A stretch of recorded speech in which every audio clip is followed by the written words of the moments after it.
Así inicia Noticia en Profundidad. Qué placer acompañarles. Soy Tatiana Pérez y les saludo desde nuestra sede central en Caracas, en Venezuela. A partir de este momento, en la próxima hora, tenemos 3 temas que son noticia. Aquí están primero, en titulares. Es noticia Colombia.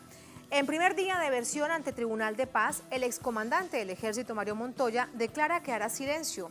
El general retirado es parte de un oscuro capítulo de las fuerzas militares, el de los falsos positivos o ejecuciones extrajudiciales.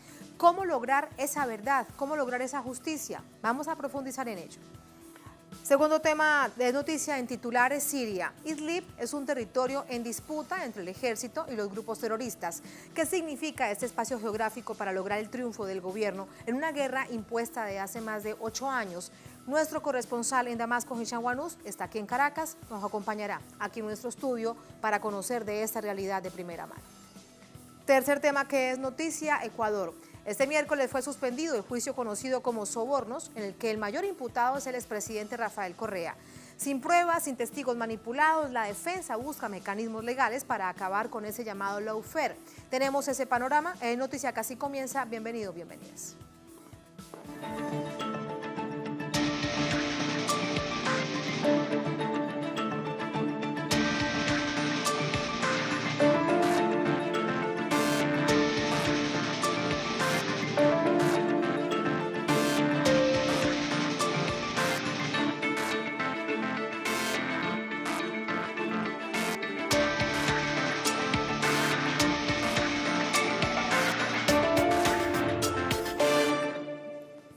En Noticia Colombia, el excomandante del Ejército Nacional, Mario Montoya, se presentó este miércoles ante la llamada Jurisdicción Especial para la Paz, el Tribunal de Paz, pero se negó a rendir testimonio sobre las ejecuciones extrajudiciales ocurridas cuando precisamente lideraba la institución durante el gobierno de Álvaro Uribe Vélez. Detalles a continuación.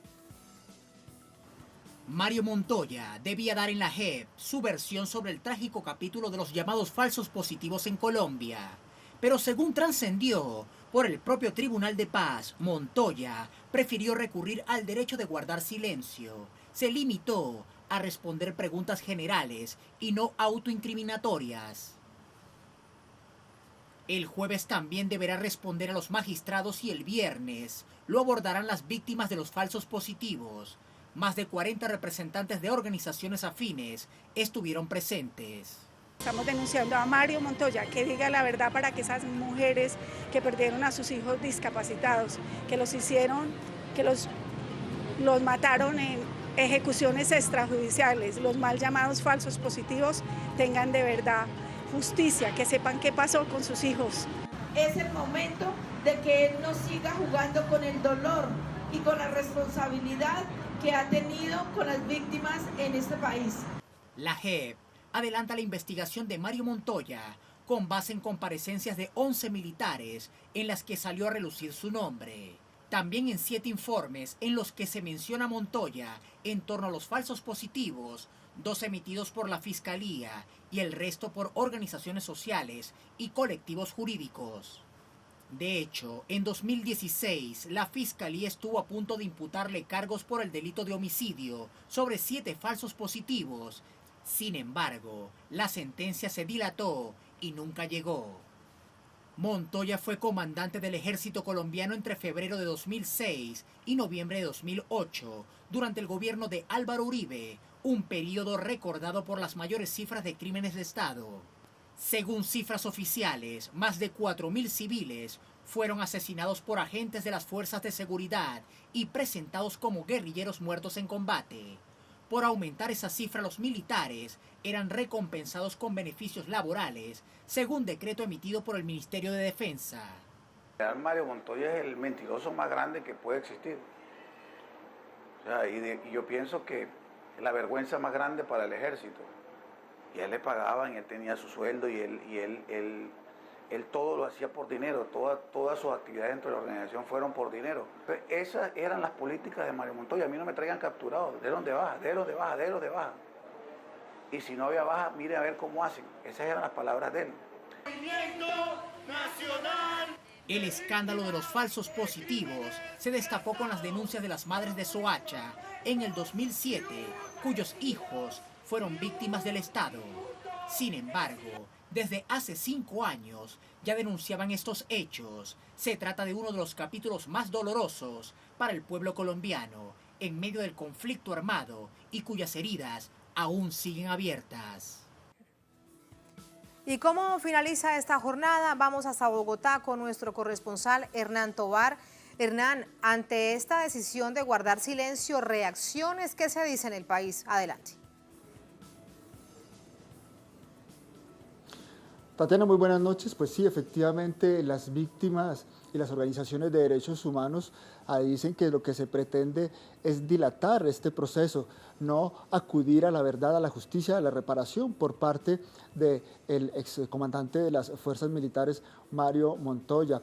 Lo que aducen es que no está cumpliendo con los requisitos precisamente que exige la Jurisdicción Especial para la Paz en este caso. Recordemos que hay por lo menos 18 versiones libres de algunos integrantes del ejército que lo acusan de haber instigado a esa política de ejecuciones extrajudiciales en el país. Algunos defensores de derechos humanos le piden a la Jurisdicción Especial para la Paz que analice muy bien esta estrategia del general Mario Montoya, inclusive piensan en que se puede hacer la expulsión de esta jurisdicción, de este mecanismo. Por el momento, pues las víctimas esperan que en el desarrollo de las audiencias tanto la defensa de Mario Uribe como el general Mario Montoya pueda decir la verdad frente a los hechos que lo condenan. Además, recordemos, Tatiana, que él está siendo investigado precisamente por los falsos positivos en su periodo del 2006 al 2008, pero también recordemos que, y algunas organizaciones de derechos humanos aducen que él cometió graves delitos, inclusive con las relaciones con paramilitares. Recordemos que mientras él fue comandante de la Primera División en el año 2003 al 2005, se cometió la masacre de San José de Apartadó, que dejó 11 civiles muertos. También cuando fue comandante de la Cuarta Brigada entre el año 2001 y 2003, se cometió la masacre de Bojayá, donde por acción o por omisión el comandante de esta brigada no actuó en relación a el enfrentamiento entre las guerrillas y los paramilitares. Entonces todas estas acciones dan cuenta de un empañamiento de lo que significa el comandante, el que le fuera el comandante de las fuerzas militares, y todo este historial de aspectos negativos que tiene mientras dirigió alguno de los brigadas en el país. Así que las víctimas están a la espera de esta comparecencia y de lo que pueda seguir de aquí en adelante con estas declaraciones del general Mario Montoya. Tatiana. Y a esto que nos has contado te faltó sumar el capítulo de la toma de la Comuna 13 de Medellín, donde hubo cientos, no se conoce exactamente con certeza cuántas víctimas en cuanto a muertos y desaparecidos en la Comuna 13 de Medellín. Él precisamente comandó ese operativo. Hernán, gracias, buenas noches. Así es. Vamos a entrar con el análisis también desde Bogotá. Hernán, buenas noches. Nos acompaña Liliana Uribe, ella es abogada, defensora de derechos humanos. Liliana, ¿cómo está? Muy buenas noches. Muy buenas noches, Tatiana. Desde su visión, Liliana, ¿qué significa el general retirado Mario Montoya para este capítulo de las ejecuciones extrajudiciales en Colombia? Mario Montoya realmente es una de las personas que consideramos desde el Movimiento de Derechos Humanos que debe rendir cuentas al país por ese triste episodio de los falsos positivos en Colombia. Un poco lo decía también el periodista que hizo la nota anterior, en relación con él, solamente con respecto a los falsos positivos o las ejecuciones extrajudiciales, hay que mirar toda su trayectoria.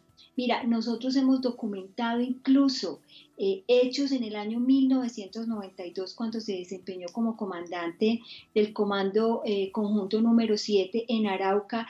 Ya desde ahí el Ejército Nacional, bajo su comandancia, venía cometiendo delitos de esta naturaleza.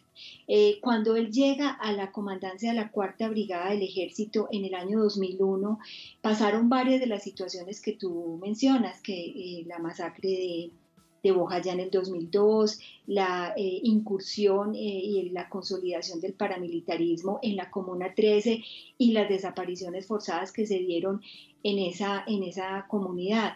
Pero hay un incremento notorio de ejecuciones extrajudiciales en comunidades campesinas, lo que fue el oriente antioqueño, el norte de Antioquia.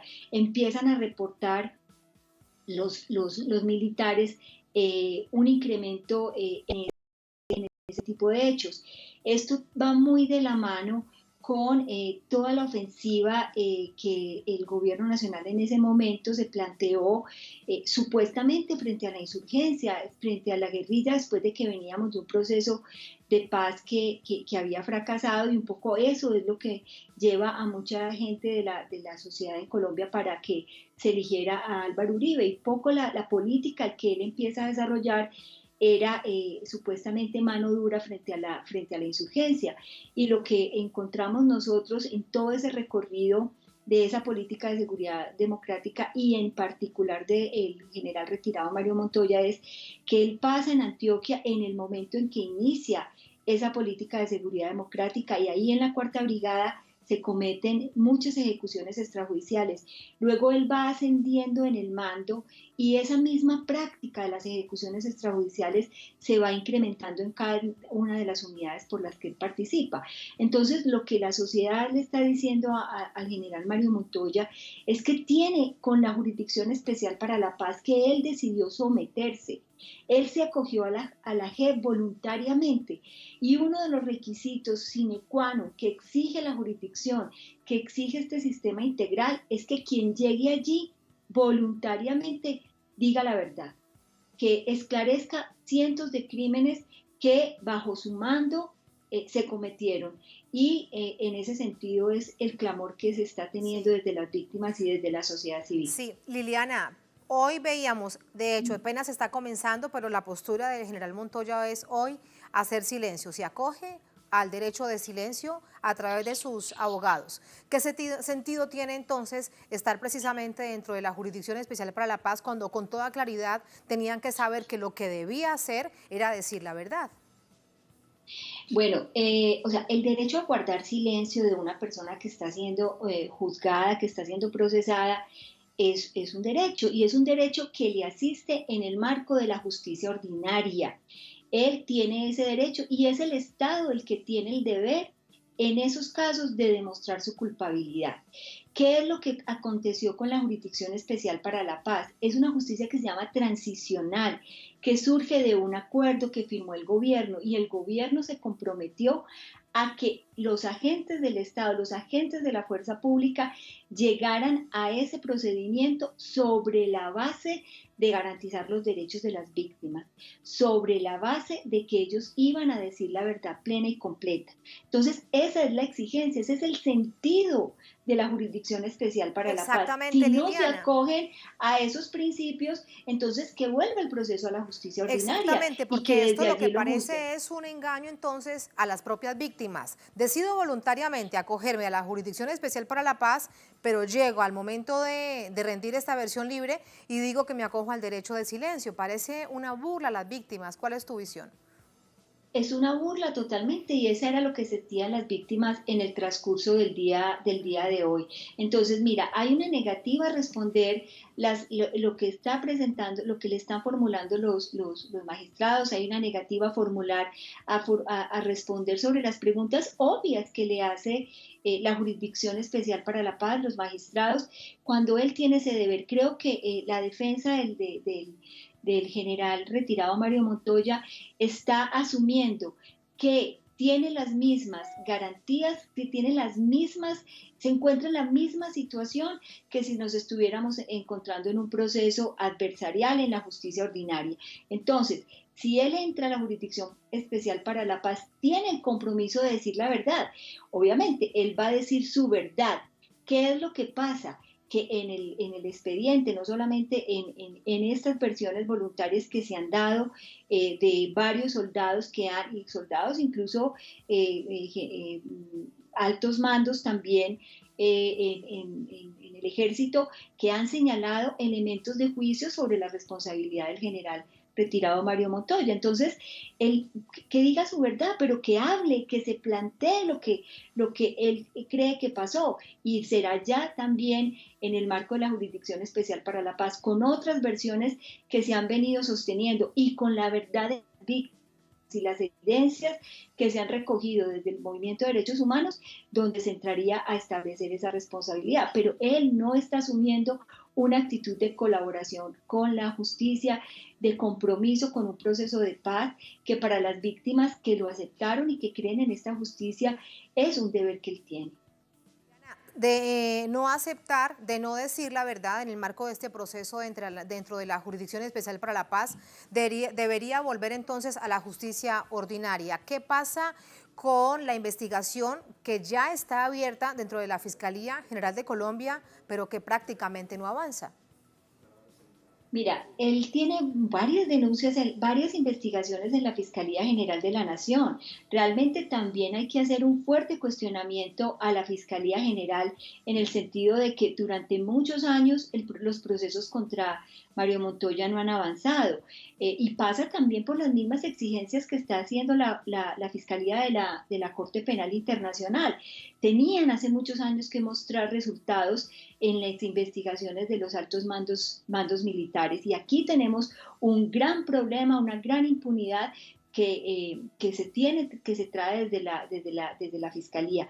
En el caso de las ejecuciones extrajudiciales, desde el año 2006, la Fiscalía manifestó públicamente que iba a hacer una audiencia de imputación de cargos, y pasaron los años y nunca la hizo. En varias ocasiones esa audiencia se frustró. Igual ha pasado también con otro tipo de investigaciones que tiene este señor. Tiene la investigación por las desapariciones forzadas de la Comuna 13, tiene varias investigaciones por nexos con los grupos paramilitares, y ninguna de esas investigaciones avanza adecuadamente. Entonces también queremos señalar que en Colombia la justicia ordinaria ha sido incapaz, diría yo, más que le ha faltado voluntad política para enfrentar y para atender este gran clamor de la sociedad, y es que se haga justicia. Entonces, ahora que tenemos esta oportunidad, que es una oportunidad incluso para él, para tener derecho a beneficios jurídicos, es que esto es una justicia premial, y se le premia con los beneficios jurídicos que trae la ley de justicia, que trae la ley de este tipo de jurisdicción, sobre la base de que diga la verdad. Entonces él tiene un compromiso y tendría que responder por ello. Ese es el panorama. Me queda algo por preguntarte en este contexto latinoamericano. A nivel de Colombia, ¿se ha logrado, después de tanto dolor, entender, comprender cuáles fueron las razones de los falsos positivos de las ejecuciones extrajudiciales cometidas particularmente por el ejército colombiano? A nivel latinoamericano aún se siguen muchos preguntando, pero ¿por qué, si se suponía que había una lucha contra la insurgencia o la narcoinsurgencia, como lo planteaba los dos gobiernos del presidente Uribe, que estaba teniendo éxitos? ¿Qué explicación encuentras de manera profunda de una situación tan dolorosa como esa? Bueno, mira, es muy dramática la situación, porque realmente hay una concepción del enemigo interno en el país, donde cualquiera que sea disidente, cualquiera que opine diferente, que tenga valoraciones diferentes a las del establecimiento, y desafortunadamente esas doctrinas que han existido en el país, donde la población se la califica de estar en zona roja, es una población afecta a la insurgencia, de alguna manera les extienden, o sea, se pierde esa garantía que tiene la población civil en el contexto del conflicto armado y del respeto al derecho internacional humanitario. Aquí realmente lo que hay es una perversa asociación que ha tenido históricamente la fuerza pública en nuestro país, y han por eso asesinado, desaparecido, torturado a mucha gente bajo esa concepción. Entonces un poco eso fue lo que a nuestra manera de ver pasó también con esta política de defensa y seguridad del Estado. O sea, había una población extremadamente estigmatizada, y hacia esa población dirigieron muchos operativos, y operativos que suponía que iban a tener como destinatario la insurgencia, pero que terminó arrasando con la vida de muchos campesinos, de muchos pobladores urbanos, de muchos pobladores marginados, porque también en un momento determinado de los falsos positivos encontrás una sectorización de la población campesina muy afectada con este fenómeno, pero después ya cuando empiezan a otorgar beneficios, a otorgar más premios, más medallas de ascensos, ese tipo de cosas lleva a la locura de empezar a asesinar a población indigente, a población marginada, hacer todos esos traslados de la práctica de conducir personas de una ciudad a otra, incluso a distancias, y matarlas solamente por mostrar resultados operacionales. O sea, es una vergüenza para el país que la fuerza pública haya cometido ese tipo de crímenes, solamente por, uno, con el marco de la estigmatización a la población, y dos, con la necesidad de mostrar esos resultados operacionales a cualquier costo. Increíble, qué situación y qué capítulo tan trágico el que ha vivido Colombia con respecto a las ejecuciones extrajudiciales. Liliana, gracias por ayudarnos a entenderlo, por tu análisis. Un placer y muy buenas noches. Bueno, muy buenas noches a todos y a todas. Gracias. Muchas gracias. Así nos vamos a la primera pausa en esta emisión de Esa Noticia. Al volver en Noticias Siria. Idlib es un territorio en disputa entre el ejército árabe sirio y los grupos terroristas. ¿Qué significa este espacio geográfico para lograr un triunfo, el triunfo del gobierno, el presidente Bashar al-Assad, en una guerra impuesta? Vamos a analizarlo. Al volver estamos en El Noticiero.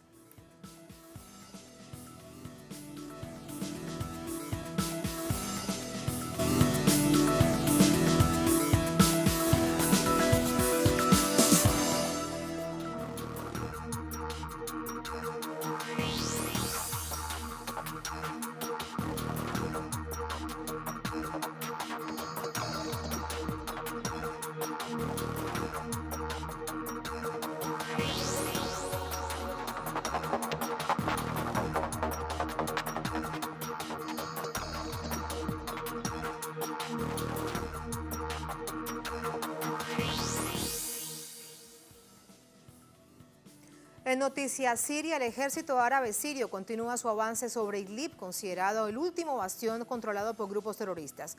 Una realidad que intensifica las tensiones geopolíticas, producto de una guerra que está próxima a cumplir 9 años. Detalles a continuación.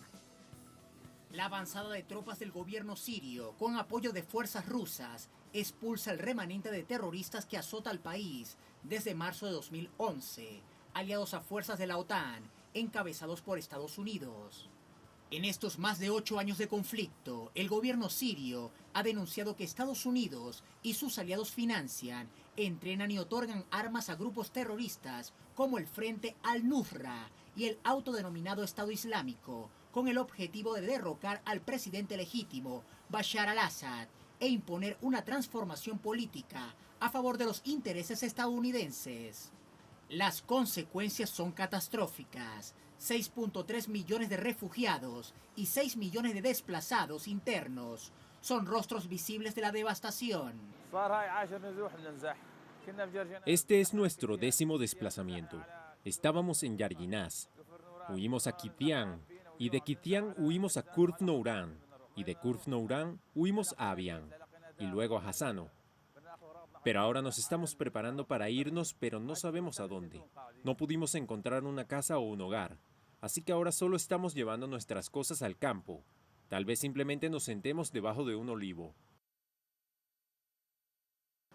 El incremento del flujo migratorio hacia países vecinos también ha enturbiado las relaciones en la zona. En la actualidad, Turquía acoge a 3.6 millones de exiliados sirios, el Líbano a 1.5 millones y Jordania a 1 millón, según datos de los respectivos gobiernos. La situación ha propiciado roces entre Rusia y Turquía, que han subido de tono en las últimas semanas. No obstante, especialistas aseguran que es posible consensuar una salida pacífica cuando culmine el conflicto. Mi expectativa es que han invertido demasiado en su relación para permitir que se arruine solo por los conflictos en Siria, por lo que probablemente harán todos los esfuerzos para llegar a algún tipo de acuerdo y no permitirán que el conflicto se convierta en algo más sustancial. Antes de la guerra, Siria era uno de los países con mejor nivel de vida en la región, pero 8 años después son más de 400.000 los muertos, entre otras secuelas que han sumergido a la otrora próspera nación en una crisis social económica y ambiental que llevará décadas superar. ¿Sobre cuántas décadas se podría superar? Ese es un tema que cada experto, dependiendo también de su perfil, dice, puede ser 30, 40, 50 o 100 años. Pero de todo esto vamos a conversar con Hisham Wanous, nuestro corresponsal en Siria, en Damasco, hoy aquí en estudio con nosotros. Un placer saludarte, que nos acompañes estos minutos, Hisham, gracias. Buenas noches, Tatiana, gracias por invitarme y saludos a todos los amables televidentes. Te seguimos siempre atentamente a través de la pantalla. Hoy que estás con nosotros, lo que quiero pedirte es tu visión acerca de, han pasado casi 9 años, ¿cómo ha sido vivir una situación de estas para la población en general? En estos momentos, los últimos días se habla de manera permanente de Idlib, por ejemplo. ¿Qué es lo que pasa en Idlib? Sí, efectivamente, mira, el próximo 15 de marzo se cumplen los 9 años de la guerra terrorista impuesta sobre Siria desde el extranjero. Hay que destacar esto, en Siria se vive una guerra terrorista. No es una guerra civil como algunos medios de comunicación pretenden difundir. Y mercenarios extranjeros que procedieron de que casi todos los confines del mundo intentaron derrotar al gobierno sirio, al pueblo sirio y destruir al país a lo largo de estos 9 años. Pero gracias a la firmeza del pueblo sirio, a la valentía de su ejército nacional, a la sabiduría de su liderazgo, Siria ha logrado resistir y superar gran parte de este conflicto, gracias también al apoyo de los amigos como Rusia, Irán y algunos movimientos de la resistencia en la región. Actualmente en Siria, el ejército árabe sirio ha logrado recuperar el control de más del 95% del territorio nacional y ha liberado este territorio de las bandas terroristas. Ese es un dato muy importante. Sí. Del total del territorio nacional, 95% recuperado. Efectivamente, sí. Únicamente queda faltando. Quedan focos terroristas en la noroccidental provincia de Idlib, sí, y quedan algunas zonas bajo control de tropas extranjeras como las tropas norteamericanas que Siria califica como tropas de ocupación en la parte noreste de Siria. Algunas partes también donde hay terroristas del llamado Daesh o el llamado Estado Islámico que están bajo control o bajo supervisión de tropas norteamericanas, como en la zona fronteriza entre Siria e Irak, en un campamento llamado el campamento de Al-Rukban, donde supuestamente Estados Unidos realmente mantiene a civiles rehenes en este campamento, donde los terroristas de Al-Daesh reciben entrenamiento y impiden que estos civiles puedan salir a zonas bajo control del gobierno sirio. Idlib, ¿qué pasa con Idlib? Idlib es una provincia que hace frontera con Turquía, que limita con las provincias de Alepo. Alepo es la capital industrial de Siria, con la provincia de Hama. Claro, mientras tanto me cuentas todo eso, te sigo preguntando, ¿Alepo está libre de terrorismo? No. Después de tal nivel de lucha en esa región. Todavía quedan algunas partes en el suroeste de Alepo, en el campo suroeste de Alepo, donde el ejército ahora está librando una gran batalla contra el terrorismo. Ya se ha liberado la ciudad de Alepo a finales del año 2016 del terrorismo, gran parte de su campo se ha liberado, pero quedan algunas células, algunos focos en el campo suroeste, que efectivamente limita es una zona administrativa, los límites administrativos de Alepo con Idlib. Y volvemos entonces a la situación. Ahí entonces está la situación en Idlib, donde se ha concentrado todos los terroristas que estaban en Siria, en diversas partes de Siria, se han concentrado en Idlib. Porque ¿qué pasó? Ocurrió anteriormente en otras zonas de Siria, como en Ghouta Oriental, que está en el campo este de la capital de Siria, Damasco, un proceso de reconciliación donde el gobierno les ofreció a estos grupos armados entregarse a las autoridades, deponer las armas y, ser juzgados o el que no haya cometido crímenes de guerra, reintegrarse a la sociedad.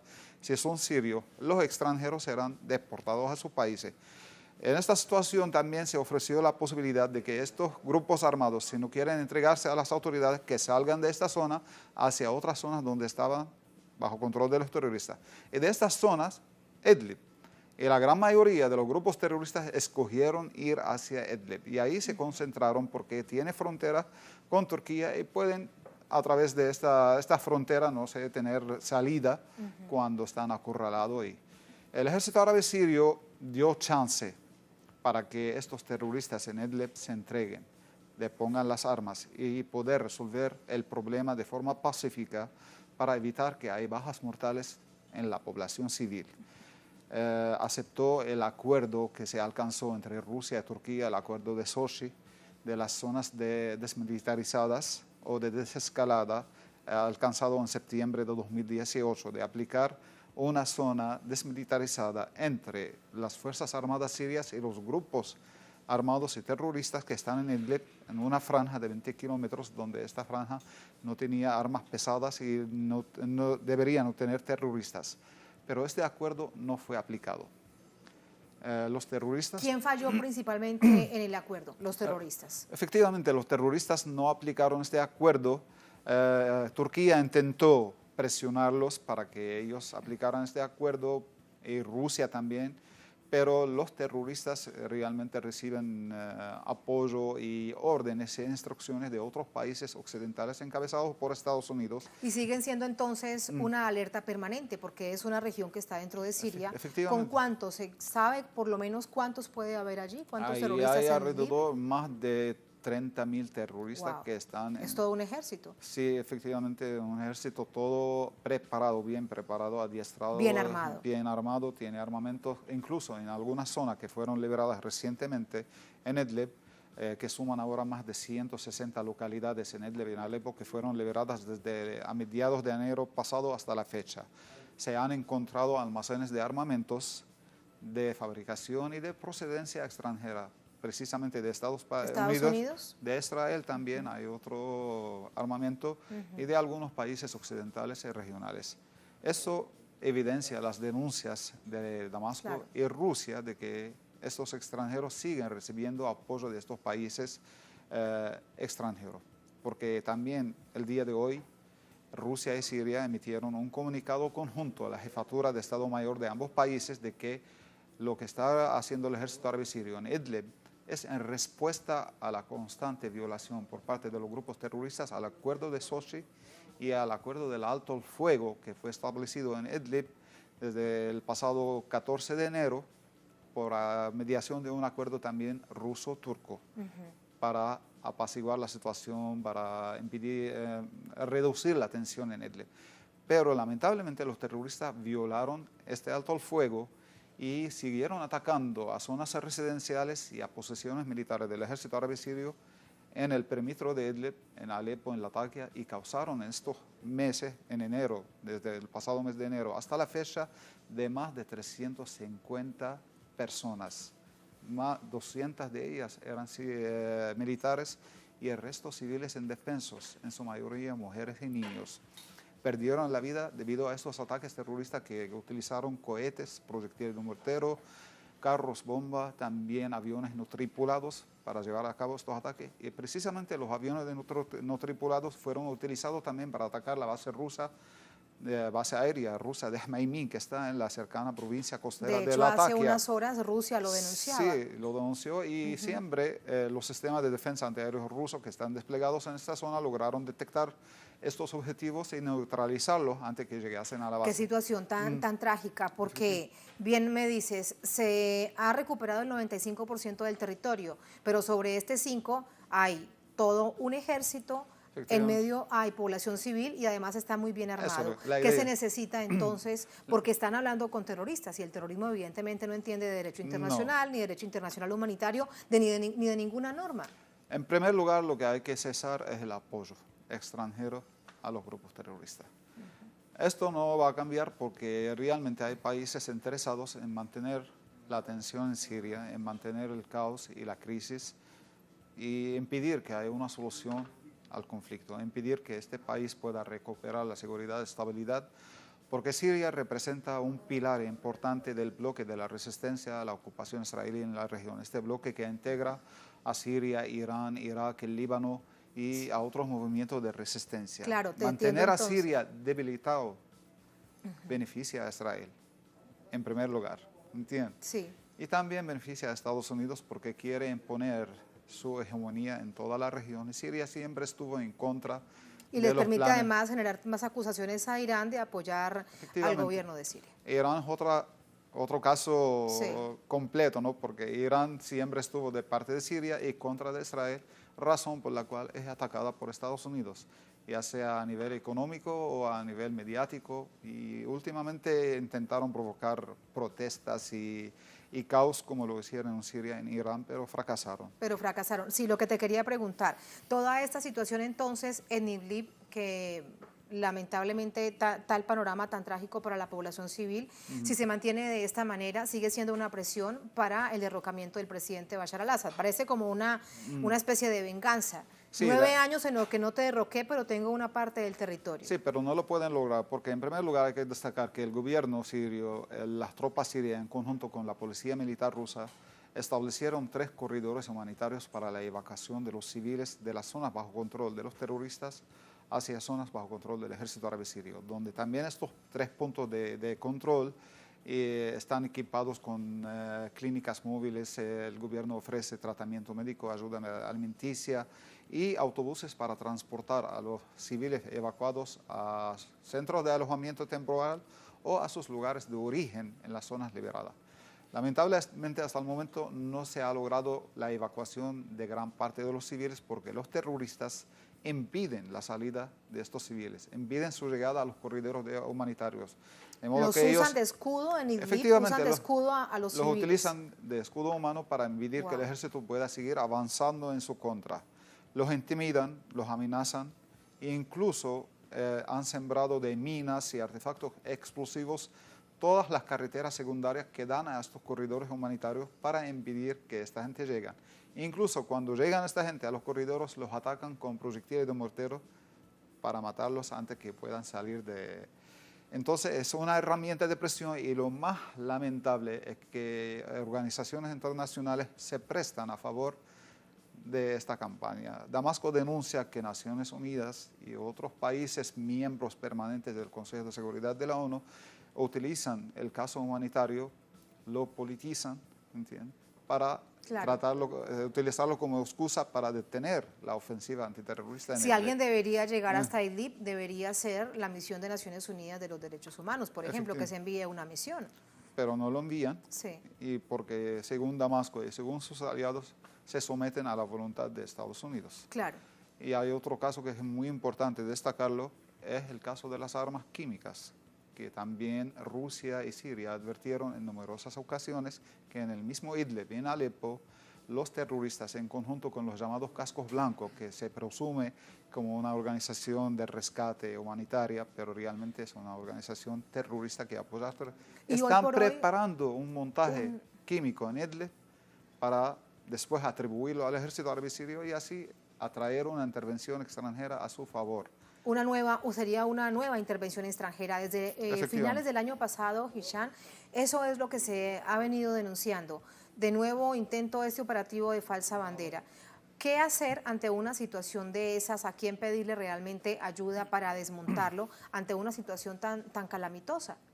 Realmente lo que están haciendo ahora, aunque no creemos que pueda tener efecto o resultado, Siria está denunciando el caso ante Naciones Unidas y ante el Consejo de Seguridad de la ONU y también ante la Organización Internacional para la Prohibición de las Armas Químicas, la OPAC. Ante la OPAC. Pero recientes informes que fueron revelados por Wikileaks, ¿no?, evidencian que la OPAC realmente ha manipulado los informes sobre la situación química en Siria.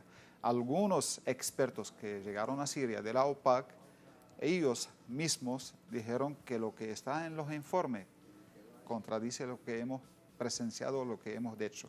Sobre todo con el caso de Ghouta Oriental, al este de Damasco, en la ciudad de Duma. Ese fue uno de los casos más sonados. Que fue cuando en 2017, en abril, cuando luego se pudo comprobar que había sido todo un montaje. Un montaje, y aún así después Estados Unidos, el Reino Unido, Francia no esperaron los resultados de la investigación y atacaron a Siria inmediatamente el 14 de abril de 2017, acusando al ejército de la agresión tripartita.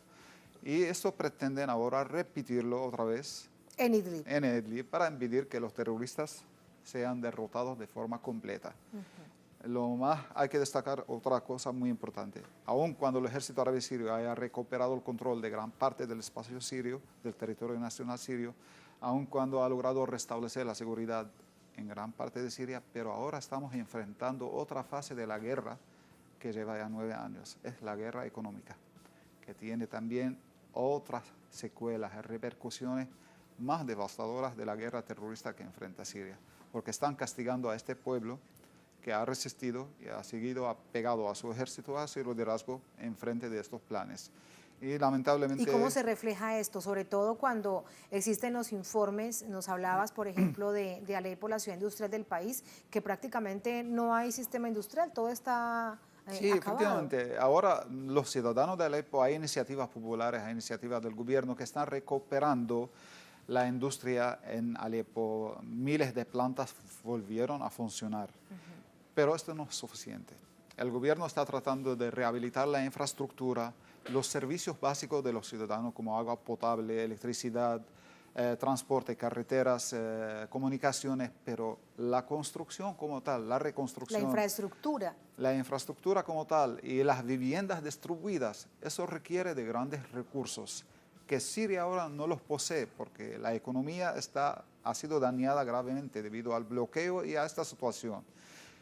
Otra cosa muy importante es que Estados Unidos impide que Siria pueda avanzar en la reconstrucción del país mediante la nueva ley que dictó, que es la ley César, una ley que incrementa las sanciones impuestas sobre Siria y tiene un alcance internacional porque sanciona a todos los estados, gobiernos, entidades, instituciones, personalidades que pretenden o tienen algún vínculo comercial con Siria o algún intento de ayudar en la reconstrucción. ¿Bloqueo tipo Cuba? Efectivamente, tipo ley Helms-Burton. Un bloqueo total que le denominaron la ley César, ¿entiendes? Y afirman que esto es a favor del pueblo sirio. ¿Cómo está presumiendo que está apoyando al pueblo sirio? Quien te escucha en Venezuela lo entiende claramente. Esto no es en contra de un gobierno, es en contra de un pueblo que lo sufre de manera permanente. Y esa es la situación general en Siria. Idlib sí se mantiene como un foco terrorista, pero gracias a Dios el ejército árabe sirio ha logrado desde mediados de enero hasta ahora la liberación de más del 43% del territorio de Idlib. En las otras zonas, Hisham, donde hay cierta tranquilidad, siguen llegando los desplazados internos, siguen retornando refugiados, por ejemplo, del Líbano. Eso es una situación que se percibe, que da cierto nivel de que se avanza en tranquilidad. Sí, sí. Mira, a pesar de todos los intentos de obstaculizar el retorno de los refugiados sirios de países extranjeros, muchos de los sirios ya están retornando a su país. Porque realmente no han sido bien tratados en otras partes del mundo, han sido explotados. Entonces prefieren retornar a sus zonas liberadas del terrorismo y el gobierno ha ofrecido todas las facilidades necesarias para que puedan regresar con dignidad y seguridad. Y luchar dentro de su país. Y luchar de manera de aportar en la reconstrucción de su país. Eso es lo que están haciendo. La gente regresó a sus hogares a pesar de que todavía hay dificultades económicas enormes en el país. Los desplazados internos también, la gran mayoría de ellos retornaron a sus hogares. A sus lugares de origen. Porque hay que dividir, hay desplazados internos y hay refugiados en otros países. Existen obstáculos, pero gran parte de los sirios están retornando. Retornando al país. Me queda solo algo por preguntarte, se nos acaba el tiempo lamentablemente, Hisham. Cuando comenzábamos esta entrevista, tantas preguntas que tenía además, tal vez guardadas durante mucho tiempo porque los reportes siempre son tan cortos y ahora tenemos la oportunidad de que por fortuna nos entregas esta radiografía tan amplia. ¿Cuánto tiempo crees que va el país a necesitar para recobrar cierto nivel de estabilidad, para salir adelante? La estabilidad se ha recuperado en gran parte de Siria, más del 95%. Estabilidad en términos de seguridad. De seguridad, me refiero a nivel de seguridad. Sí, te lo preguntaría de otra manera, con respecto a lo que era Siria hace 9 años atrás. Se requiere décadas para recuperar. Lamentablemente esto es así. Décadas porque... Después de una guerra impuesta. Una guerra devastadora que ha alcanzado a todos los aspectos de la vida, no tan solo en lo humano, sino también en lo material. El patrimonio cultural también, hay que destacar esto. Siria es uno de los países que posee enormes y ricos yacimientos y sitios arqueológicos que han sido atacados, han sido el blanco de ataque para borrar la identidad cultural de Siria. Además de esto, hay que destacar que la infraestructura casi totalmente destruida. Las pérdidas económicas superan los 500.000 millones de dólares en Siria. Wow. Entonces, eso requiere de muchos años. Y requiere más años porque todavía Estados Unidos impide que otros países puedan ayudar a Siria a salir adelante. Pero el pueblo está saliendo adelante haciendo iniciativas propias, individuales, y está apoyando a su gobierno. Estamos resistiendo, es difícil, la situación es agobiante, pero los sirios no se dan por vencidos. Un verdadero ejemplo de valentía, de lucha y de resistencia. Gracias, gracias Hicham por acompañarnos. Buenas noches. Gracias, buenas noches. Buenas noches. Así nos vamos a la segunda, última pausa en esta emisión de Es Noticia, al volver en Noticia Ecuador. Este miércoles fue suspendido el juicio conocido como Sobornos, en el que el mayor imputado es el expresidente Rafael Correa. Sin pruebas, con testigos manipulados, la defensa busca mecanismos legales para acabar con este llamado lawfare ecuatoriano. Tenemos ese panorama, esa radiografía. Al volver, estamos en Es Noticia.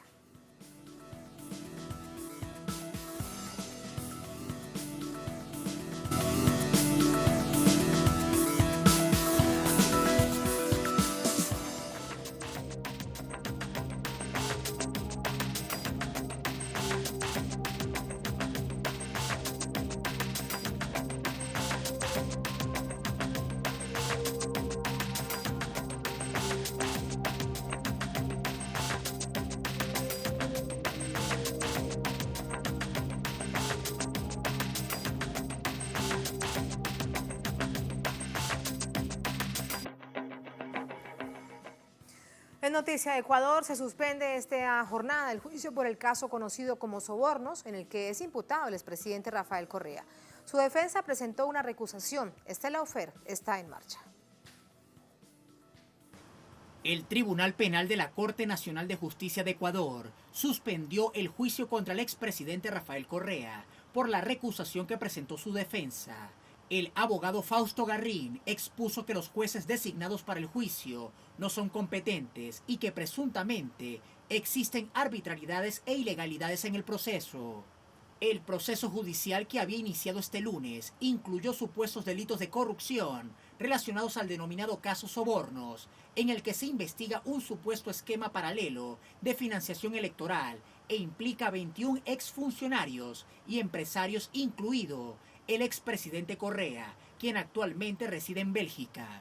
La defensa del expresidente ecuatoriano acusó a los jueces del caso de querer apurar el proceso legal para llegar a una sentencia firme antes del 7 de octubre próximo, cuando vence el plazo para presentar las candidaturas a elecciones generales de febrero de 2021, y eso evitaría que Rafael Correa fuese candidato a cualquier cargo público. La forma en cómo se ha desarrollado esta querella judicial indica que se trata de otro lawfare en marcha, del cual han sido víctimas otros líderes políticos como Lula da Silva, Dilma Rousseff y Cristina Fernández. Una clara fórmula que la derecha busca consolidar con la intención de frenar los procesos de cambio en nuestra América. ¿Y qué viene ahora tras esta recusación? Se suspende el juicio, hay que esperar que otro tribunal tome una decisión. Le preguntamos de inmediato a nuestra corresponsal en Quito, Denise Herrera. Hola Denise, buenas noches, adelante.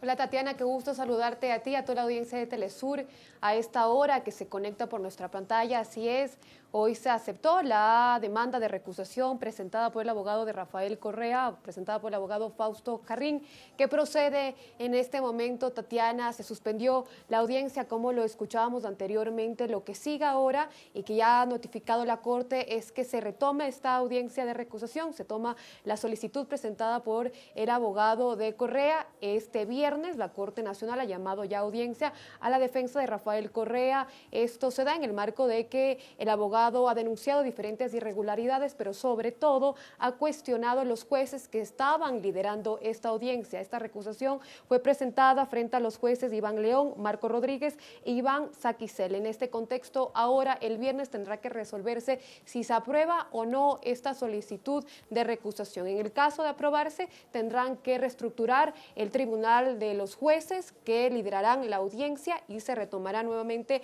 la audiencia, y en el caso de ser rechazada, se renueva aprueba sin ningún problema y avanza esta audiencia. Recordemos que es importante señalar aquí lo que veníamos escuchando también en este informe detallado sobre lo que ocurre en Ecuador, un nuevo caso de persecución política, como lo ha dicho ya varias veces el expresidente de Ecuador, Rafael Correa. ¿Por qué señalan estas irregularidades la defensa de Rafael Correa? Es porque Fiscalía, partido de una investigación hecha por dos periodistas que tuvieron anteriormente ya ciertos encuentros con el ex primer mandatario de Ecuador. En este sentido, uno de ellos compareció ayer frente a Fiscalía, es el periodista ecuatoriano Cristian Zurita, quien dijo tener durante todo este tiempo una investigación de alrededor de 1 mes y medio. Según lo que dijo en su exposición, se habría podido develar toda esta trama de corrupción que sostiene Fiscalía en la causa de soborno. Según este periodista, él tendría los elementos para comprobar que se creó una estructura integrada por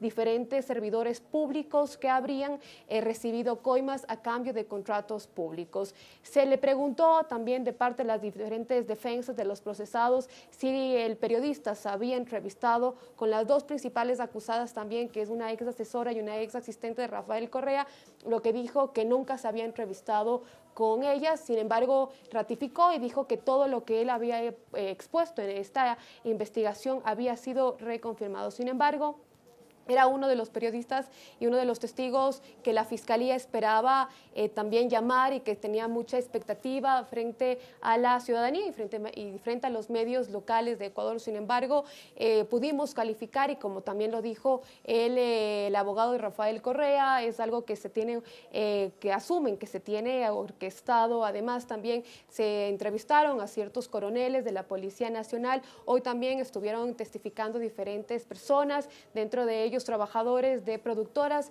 ecuatorianas. Según Fiscalía, se va a evidenciar y se va a comprobar que se creó una estructura delincuencial orquestada por el expresidente de Ecuador, Rafael Correa, a cambio de sobornos y coimas, y que se habían conseguido a través de eso contratos con el Estado. Sin embargo, se cuestiona todavía esta audiencia, por lo cual ha presentado ahora esta recusación frente al Tribunal de la Corte Nacional de Justicia. Se espera que sea una extensa audiencia. Recordemos, Tatiana, que son 21 procesados. Dentro de ellos también se encuentra el ex vicepresidente de Ecuador, Jorge Glado, además del ex secretario jurídico también Alexis Mera, y diferentes funcionarios del ex gobierno. Así que se esperará, hay mucha expectativa. Hemos escuchado y hemos visto también en diferentes medios nacionales también omitir cierta información, como fue también una de las defensas de un empresario, Pedro Verduga, de una empresa de Guayaquil, una constructora, que si bien reconoció y dijo que supuestamente el empresario había recibido presiones de Pamela Martínez, la ex asesora de Rafael Correa, a cambio de ciertos cambios de factura. Sin embargo, lo que dijo la defensa del empresario es que fueron presiones directamente de Pamela Martínez. Nunca se dijo que el expresidente Rafael Correa o el ex vicepresidente Jorge Garaz habrían ordenado estas intimidaciones, como habían dicho ciertos medios locales.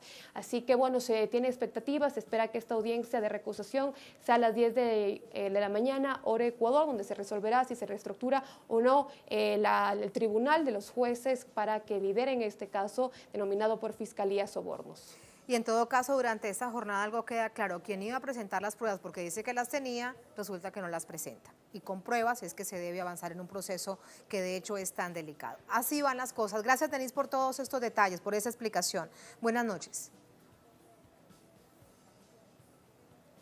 Gracias a ustedes por habernos acompañado. Así ponemos punto final a esta emisión de Noticias. Cerramos nuestra pantalla tradicional. Nos quedamos en redes sociales, @NoticiaTelesur, @TatianaTelesur durante esta jornada. Otro hecho fue noticia. Con eso nos dejamos. Hasta mañana.